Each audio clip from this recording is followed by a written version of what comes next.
Welcome back to Monday School. I'm your host, Roberto Urena. My co-hosts here, Emmanuel and Rocky, right? In case you guys forgot, because it's been like, since the first podcast, I don't think we've ever introduced ourselves since. That's true. So if you're here at the concluding end of Jonah, and you haven't figured out what our names are yet, there you go. Let's see. So we're just going to wrap things up a little bit, talk a little bit about the ending of Jonah, what we're supposed to make of this story, kind of looking at it from a broad brush sort of view, right? And addressing some of the questions that we brought up at the beginning and we never really got to, right? So I know, let me see, what did you say you had a question or something like that? The only thing I mentioned was the connection to that passage in the New Testament. Right, about Simon Bar Jonah. Yes. Right. So I think we mentioned that in the first podcast too, if I recall correctly. Where Jesus says to Simon, "Blessed are you, Simon Bar Jonah," right? Simon, son of Jonah. But when you look at the book of John chapter 1, his father's name is recorded as being John, right? Simon Peter's father's name is John. And no, John is not another way of saying Jonah. Okay. So it makes you wonder a little bit, what is Jesus getting at here? Why did Jesus call Simon Bar Jonah, son of Jonah? And I think it's a reference in part back to the Jonah we just read about, right? And moreover, I think it's yet another comparison of Jesus. Jesus comparing himself to Jonah, right? Because the relationship between a rabbi and the Talmudim was a relationship of father and son, right? So if Jesus is saying, Simon, you're the son of Jonah, and I'm your father, I'm Jonah, is kind of the implication. Is kind of what he's getting at.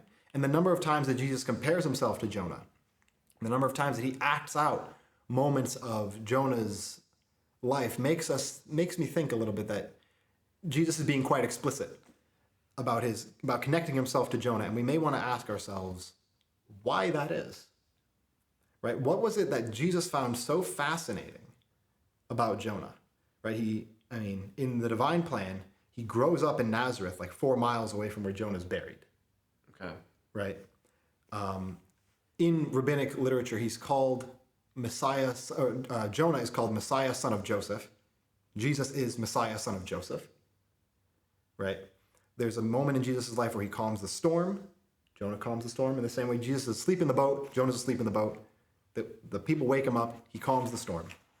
Right? That happens to both Jesus and Jonah. Right? And then when the Pharisees ask Jesus for a sign, I'm not giving you a sign except the sign of Jonah. And when it comes to comparing himself to any prophet, he doesn't compare himself to any of the prophets. Right? But winds up telling Peter, "Blessed are you, Simon Bar Jonah." Right? I'll compare myself to Jonah, but not to any of the other prophets. Right? So there's something about Jonah that Jesus found incredibly compelling. Right? More so, in part, it seems almost more so than any other prophet. Right? And again, this is speculative on my end, so if you guys have different takes, I'd appreciate it. But I think it has something to do with the genuineness of Jonah. There's something about Jonah that is more real in a sense than you get from a lot of other biblical characters. He's as raw gets with God. Right. Right? Like what he says, he means, and he's going to act out exactly what he's feeling. Right? I think maybe that's one of the reasons why he's called the son of Amittai, son of truth. Maybe that's actually I didn't think about that. That's good. Because I feel like one of Jonah's defining traits is honesty. Like if we had to ascribe a virtue to him, it would be honesty. Right. He's a scoundrel, but he's honest. Right? And I think there's something about that is compelling. Right? He's a real human being. Right? Yeah. Again, maybe more so than a lot of the other prophets.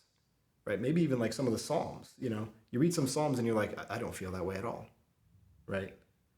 Versus, at least with Jonah, It's like as you're reading the story, if you're like catching everything that's going on in the story, there's something captivating about it. Like, yeah, I feel just as frustrated as Jonah feels right now, right? And he's answering the way I feel like I might answer, right? He's a genuine human being. And in that sense, I think that's what Jesus came to fulfill, right? Jonah's in a, I'm going to try and put this as non-blasphemously as possible, right? Jonah is in some ways a mold that Jesus came to fulfill. Right? And I mean fulfill not in the sense of, Jonah spoke some prophecy about, something in the future, and Jesus came and fulfilled it in the sense of carrying it out. Right? I don't mean fulfillment in that sense.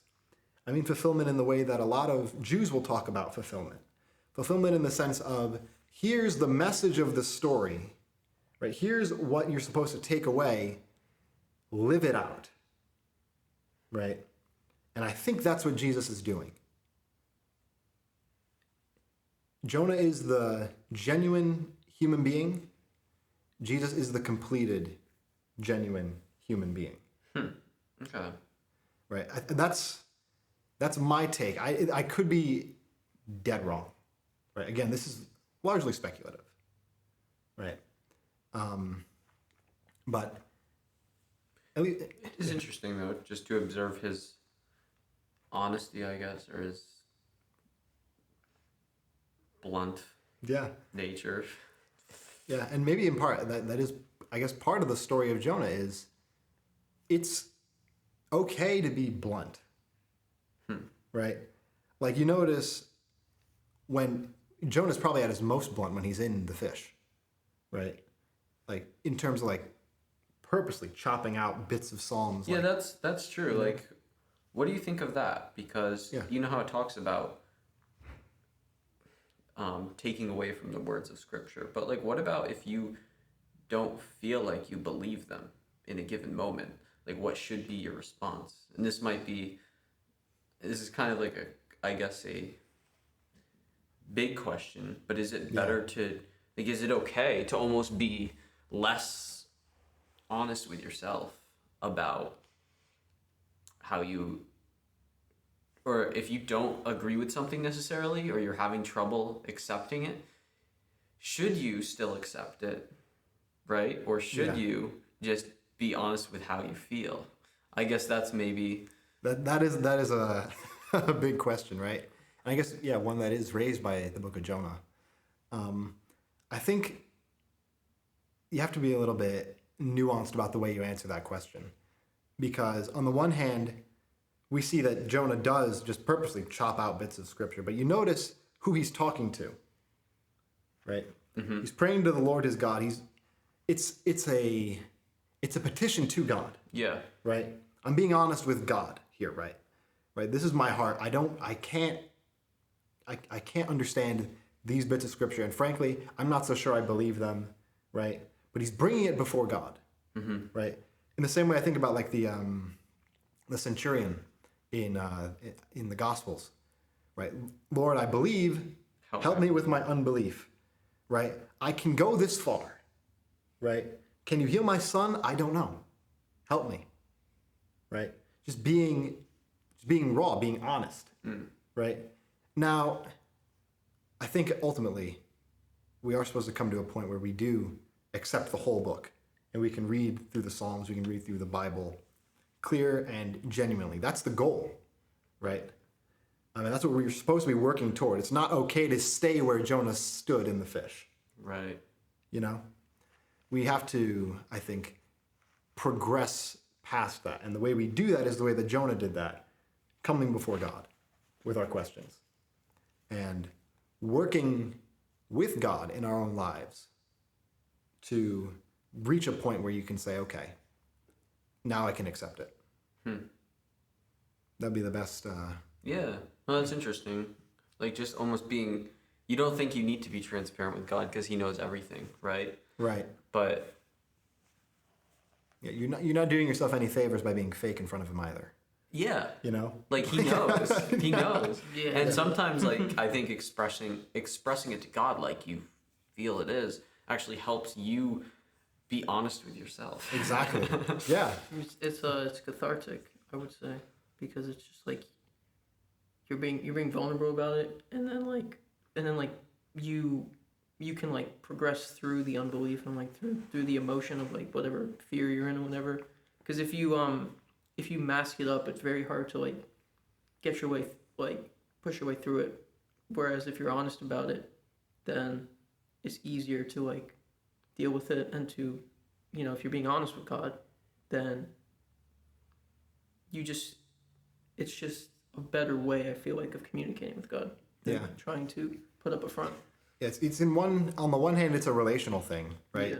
Yeah. You do yourself no favors, again, by being dishonest with somebody that you're in a relationship with, right? Sure. Yeah. And then on the other hand, like you said, Emmanuel, it's helpful to yourself, right? Like the first step to dealing with a problem is acknowledging you have a problem, Yeah. right? And so, saying, yeah, I believe that God works all things together for the good of those who love him, right? You can say it, and you can say it as many times as you want, right? I trust in the Lord with all my heart. I don't lean on my own understanding, because I know that's in the Bible, and I know I'm supposed to do that, Yeah. right? But like you do yourself no favors by just saying, all right, I've got it, moving on, right? If you can't really accept that, you see what I'm saying? Yeah. Right.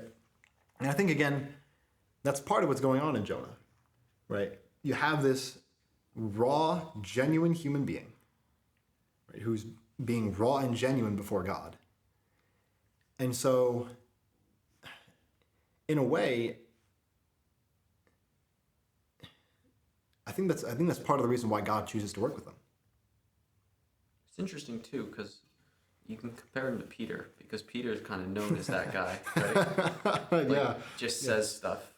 Yeah. And is a little bit more raw and And that makes it even more Yeah. interesting. Authentic, perhaps. Simon Bar Jonah. Right. right. That's Yeah, exactly. Yeah. Yeah.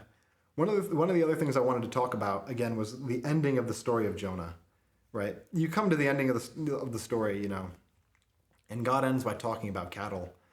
And you're kind of like, okay, so now what, right? But like I said at the end of the last podcast, that bit from verse 5 down to the last verse, I think it's verse 11 or verse 10, I don't recall how many verses are in chapter 4, right? But that last bit I take to be the beginning of the story, right? Or at least reflective of the beginning of the story of Jonah, right? So I almost want to think about the possibility that we could read that last bit, right? And we say, now what? Right? And we were kind of left thinking to ourselves, well, what now? Right? Then the Lord called the Jonah son of Amittai, arise, go to Nineveh, that great city. Call out against it, for its evil has come up before me. Start from the beginning of the story. Again. Right. Right? I think I remember saying that in one of our Bible studies. you Yeah. must have, because I have written on my. I have Yeah, I written think I remember you writing that actually. Yeah. You were like, let me- continued on page 140. Yeah, continued Jonah chapter 1, verse 1. Something Yeah. like that. It's just like... I just saw that a minute ago. I was like, Like, and I think that's in part the case. I think that's what we're supposed to do, right? Go back, reread the story, why? right? Because now is our opportunity to do what I think Jesus was meant to do, fulfill the story. That's for us now, Huh. Okay. right? The story ends, our life begins. And we start to move on with the story of Jonah. And we have to make a decision, right? Because Jonah has two beginnings, doesn't it? Starts in Yes. Jonah chapter 1, verse 1. And starts in chapter 3, yeah. And it starts in chapter 3. We said Right, that as part of like the literary structure of Jonah. Yes. As two beginnings, right? Do we take the one way or the other? Right? Are we going to say, how about no? I get the message, I've seen the message, right? I'm still not buying this, right? And we walk off to Tarshish, right? Or do we hear the message and say, all right, I get it, right? And I'll go to Nineveh, right? And I think, again, in part, I think that's why Jonah ends so abruptly. Because that's not the end of the story. It's up to you now to decide where the story begins again. Again, that's a little speculative, but I'm here telling the story, like I said, the way I find it most compelling.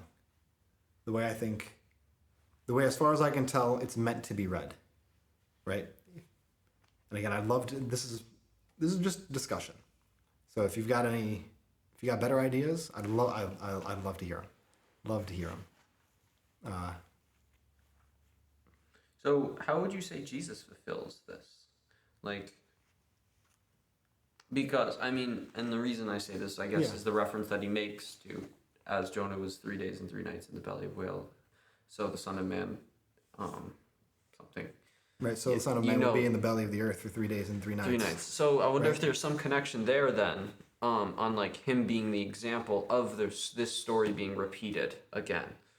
Right. I'm not sure if you've given that any thought before. I've given it some thought, and I haven't thought it through well enough. Okay. I mean, just right off the bat, I noticed that Jesus was really honest. I mean, at certain points, like, more than we would expect, because, like, you know, he, in the Garden of Gethsemane, we'd expect him to be, like, strong, you know, he's Messiah, he knows this is coming, but no, he's, like, on his knees praying, like, sweating droplets as big as blood. You know?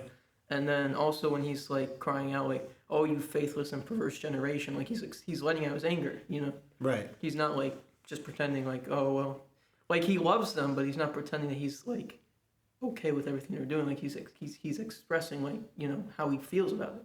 Right. And then it's the same thing on the, I don't know if on the cross when he says, Father, why have you forsaken me? Right. I mean, that could also be a reference to Psalm 22, but Right. I think it is also him expressing his emotions at that point in time. So I think so as well. Yeah. I mean, yeah, Jesus is in no way, like, fake about anything. yeah, Right? He's, again, the most genuine human being there ever was. right, Right? What was it that Pilate said to him when he brings him out before the crowd? This is a point that a lot of people make a big deal about, and I think I agree. Right? He brings him out before the crowd. He's been beaten, whipped. He's, you know, on his way to carrying the cross, and he says, "Behold the man." Right? The Latin would be ecce homo. Right? Behold the human being. Right? And I think in part that's Jesus is supposed to be a picture of what it means to be human at that moment. Right? And what I think, again, maybe this is what Jesus meant by the sign of Jonah. Right? Just as Jonah was 3 days and 3 nights in the belly of the fish. Right? A genuine human being, and comes out the other side. Right? Mm-hmm. So Jesus will be 3 days and 3 nights in the earth, the genuine human being, and come out on the other side. Right? Jesus is here completing what Jonah left, in a sense, incomplete. Right? The story of Jonah is not complete. If you just take Jonah, chapters 1 through 4, the story's not complete. Right? It takes Jesus to fulfill it, to show us how to fulfill it, and to show us what we have to do in order to fulfill it in our own lives. I think that's part of what's going on. Okay. Well, I mean, you know, Jesus said he came to fulfill the law and the prophets, and Jonah's a prophet. I mean, a minor one, but he's still a prophet. Exactly. Yeah. Yeah. I also think, like, maybe, like, so because Jonah was a genuine human being, he went in the fish and then he was spat out. Jesus was a genuine human being, he died and then he was resurrected. Anyone who's a believer will be resurrected in new heavens, new earth. So it's almost saying, like, be a genuine human being before me, like, confess your sin, confess who you really are to me, and you will make it to the other side. You will come out of the belly of the fish. Interesting. Yeah. Yeah. And that's kind of what you were saying, ties into what you were saying before, which I thought maybe is the biggest takeaway for me in all this is you said it really well, but almost coming to this place where you're not, almost like coming to the place where you're not even worthy of, you're not even able to repent is like, no, you said it like with God's people. Do you remember what you said about No. like? Or was it me or Emmanuel? It was you. Okay. No, I don't remember then. Almost coming to, once I say this, maybe it'll come back like what Yeah. you said. Coming to the place where you see that like you're not God's people is what you need to actually be or become God's people. You're talking about that last bit of the book of Jonah? Yeah, I Yeah. think so. Where, the idea being God tells Jonah, whatever, anything that repents is my people. Yes, that. Right. That. Yeah. Anything that repents is my people. But that kind of ties into what you were saying. I mean, I really didn't have much of a big plan for this podcast. Just discussion, tying up things. Is there anything that you guys remember that I don't remember that I was supposed to do and didn't? I think we've covered just about everything. I'm feeling pretty happy about this. Yeah. All right. Does that mean Jonah is a rap? Jonah is a fish wrap. Officially wrapped. So thank you guys for joining us for this study of the book of Jonah. Again, let's say I did leave something out, right? God forbid I did, but it happens. It's possible. Well, I'm sure there's more to the story. Oh, there's so much more to this story, right? I have to believe that there's more to this story than the little spin I've put on it, right? Far be it from a 21-year-old to think he's got it all figured out. There's so much more to this story. So many things I didn't cover. So many questions I still have about this story and the way it's been told and why certain things happen, right? Like why the repetition of down at the beginning of the story? He went down to Joppa there, found a ship going to Tarshish. We went into the ship. He went down into the ship, right? He goes down into the belly of the ship, and there he falls asleep, right? Being another repetition of the word for down, right?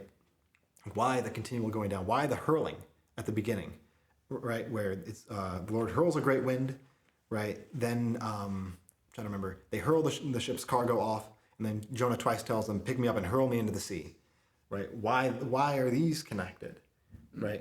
I'm also not quite satisfied with the name of God and the way it's used throughout the story of Jonah. It seems like it's important. It seems like there's more to it than what I've given it. So these are all just like residual sort of questions we could ask ourselves, right? I think we've hit the main points, but a lot of the minor little details are left to be explored. That's one of the things I love about the Bible. There's always some minor details that open themselves up and become... Yeah, it's usually the most seemingly insignificant things that have the most depth to them. Exactly.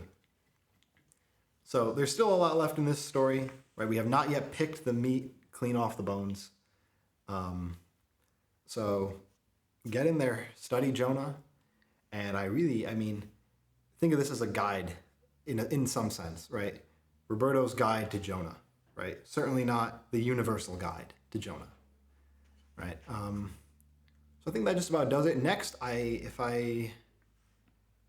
think we're going to do Genesis after this. We'll start up in Genesis 1 and probably go through Genesis 4. Mm-hmm. We'll see. We'll see how it goes. Until then... Stay out of the whale. Don't go to Tarshish. Don't go to Tarshish.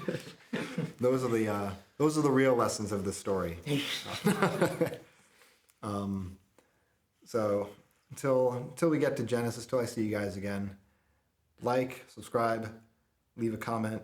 If this study has been helpful to you in any way, I encourage you to be helpful to us and donate. That's where you're going with that.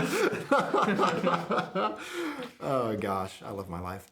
Anyway. Otherwise, you can come visit us when we're begging on the side of the street. Yeah. Hey, I really liked your podcast. Drop a dime in my little mug. Anyway. We can put your Venmo on the screen. Yes. And again, I can always be reached at robertourena2001@gmail.com. There should be a link in the description to that. That's about it.